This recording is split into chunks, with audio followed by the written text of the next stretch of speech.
For Glen and Lois Lorenz of Lloydminster, Alberta, finding time to work on their remarkable farmyard is truly a blessing. Of course, their mixed farming operation requires a lot of attention on a day-to-day basis, but right now they're enjoying looking after the flowers and a couple of farm-built planters, which originally had spheres made out of willow.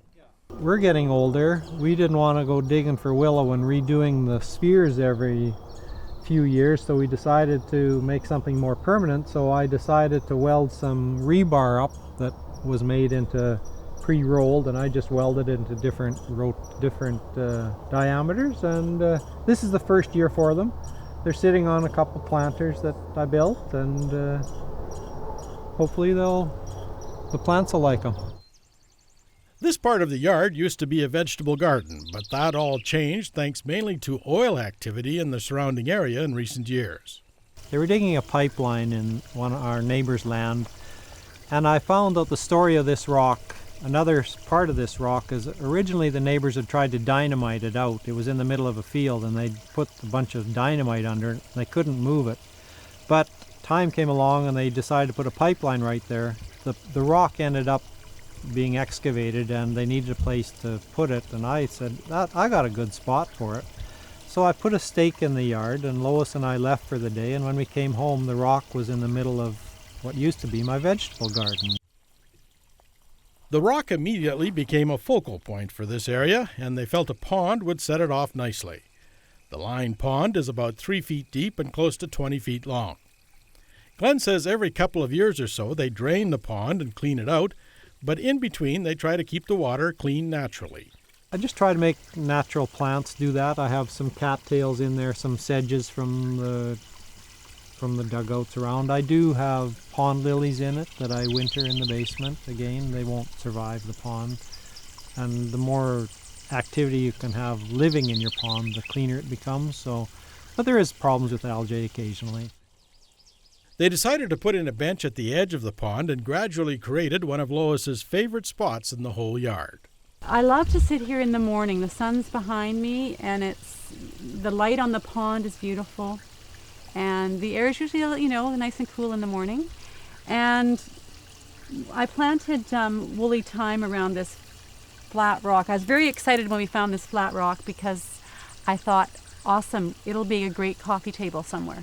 So decided this is the spot for it, and I wanted a carpet around it of woolly thyme, and it's been great for the last few years. Hopefully it will carry on.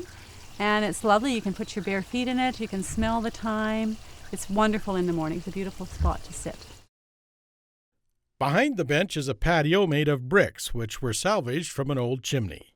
Once we got that laid, I think then we decided the clematis needed to go behind us, and we built this framework for it. And this year it got too heavy, so we had to add on to it, and Glen put some copper pipe at the top so that it has somewhere to continue to climb. So every year something has to be added or deleted, but we enjoy it. This used to be a conventional flower bed, but then Lois came up with an idea to add the barn board fence behind it. We've just added birdhouses to it and various pieces of older farm equipment, blades or whatever. Pieces of junk. And I love it. I think it's beautiful. Glen and Lois have a number of raised planters built with salvaged wood timbers for borders. They made sure to use untreated wood since these planters grow a variety of important plants, including their own food. As we continue our tour of the Glen and Lois Lorenz farmyard, it's easy to see that they enjoy feeding goldfinches and other birds. For human visitors, the yard has a unique flow to it, starting with the walkway to the house made of salvaged brick and flat rocks from around the farm. The entrance to the house was pretty simple. It was a straight path to the house, and I felt like this place deserved more than that. So I convinced my husband to let me create a path. And I've always dreamed about having a brick stone path. So that was a wonderful thing for him to let me do that. So I just designed kind of the route I wanted, and we built the deck, and it was really kind of a haphazard placement of rock and brick. I just wanted it to feel a welcoming movement into the house. The other side of the house originally was quite plain with just a few shrubs, but Lois convinced Glen that they needed a garden door and deck here to enhance the enjoyment of the yard. Of course, adding the deck created a whole new set of gardening opportunities. We wanted some nice creeping flowers along the front, and for us, such a large yard, the sedum is awesome because it spreads so nicely. So we put sedum in the front and a lilac just to fill the corner in, and just various perennials in there, the odd annual to fill the spots up. There's Veronica in there, and Spedwells. And Lady's Mantle. Actually, Lady's Mantle is beautiful on a day like today after a bit of rain. It gets beautiful raindrops inside the petals. So it's a beautiful plant after a rain. As you saw earlier, the Lorenz yard includes a pond next to a large rock. After spending lots of time looking out their living room window at this area, they decided to add a pergola. The mesh on the side has turned out to be an enjoyable feature. I decided I wanted it to feel open in the center so you could really look through the pergola. And it's amazing. The birds will fly through those circular areas, and it's a wonderful place to hang a planter. So I'm really happy that we did that. It was a little bit of work for you, Glen, I think, to weld it in, but I really like that feature of the pergola. I like the old boards I found off corrals, the timbers that I incorporated into the top frame of the pergola. It seemed only fitting that for a large farmyard like this, they should have larger than normal flower pots. On either side of the pergola, they have a pair of flower containers which are a lot bigger and sturdier than anything you'd find at most garden centers. The big pots are gravel crusher cones that are found there's a lot of gravel in this area, and the gravel contractors just give them away. So I thought, they'd work well for planters. So they're not all matching. There's an inner cone and an outer cone, and that's where they came from. As they and their visitors spend more and more time in various parts of the yard, Glen and Lois decided that instead of constantly tramping on the grass, they would put in a network of pathways. Not only has this been a practical addition, it's also added an appealing visual element to the yard. We did run into a problem with the interlocking brick because they've discontinued making this, so I had to special order a pallet of bricks, and the brick pathway went to the pergola and it stopped, but Lois decided and thought, and on hindsight she was right, it needs to go somewhere.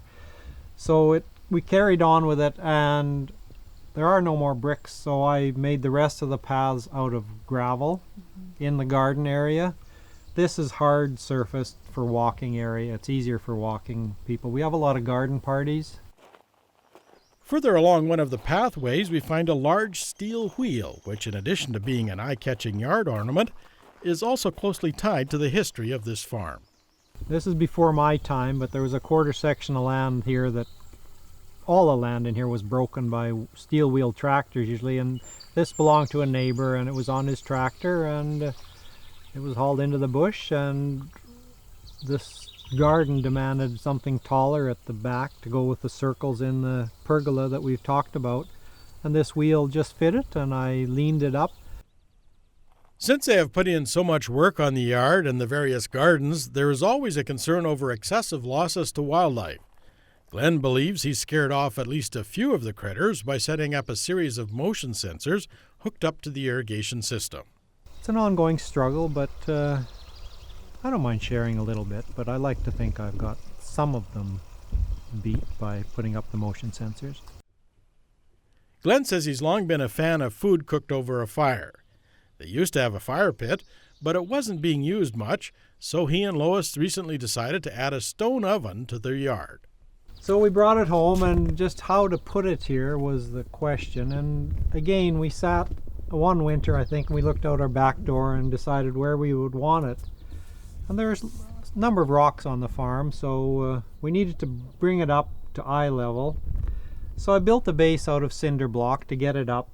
I have ordered some stainless steel doors to go on the front. Here we see Glen and Lois feeding the goldfish in the second pond on their yard.